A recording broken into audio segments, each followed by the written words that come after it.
Hey, I'm Skylar Platt. I'm 26 years old and I live in Milwaukee, Wisconsin.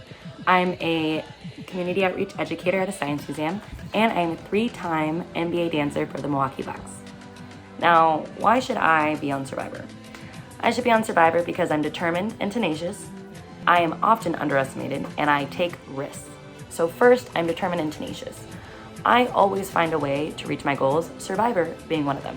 When I wanted to be financially stable and right out of college, I got my bachelor's in history, my master's in education, and my teaching license within 2 years of being a full-time paid educator. I wanted to get paid for dancing, and by age 24, I became an NBA dancer.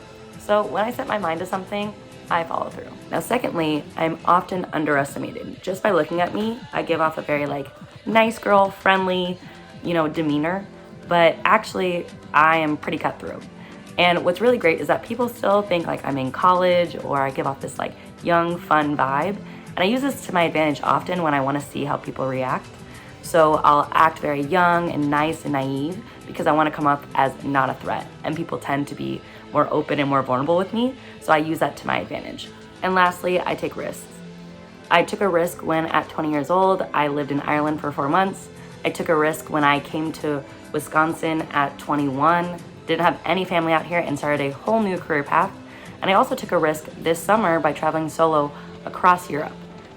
Now, I also take risks in the passions that I enjoy. So I always love trying new things, and some of the new things I'm trying are freestyle battling, stand-up comedy, and boxing.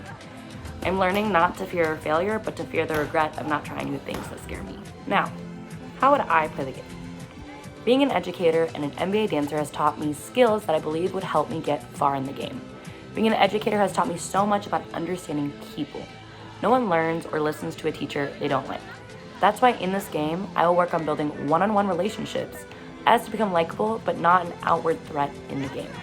Now, being an NBA dancer has also helped me because it has taught me the skill of being on at all times. It doesn't matter if you're tired or sore or don't feel like being there, you gotta make people believe what you're trying to sell in a performance. My ability to keep going when things get hard or when I feel tired and weak makes me a great candidate for Survivor because I know how to overcome hard things. Thanks for watching and see you in Fiji, Jeff.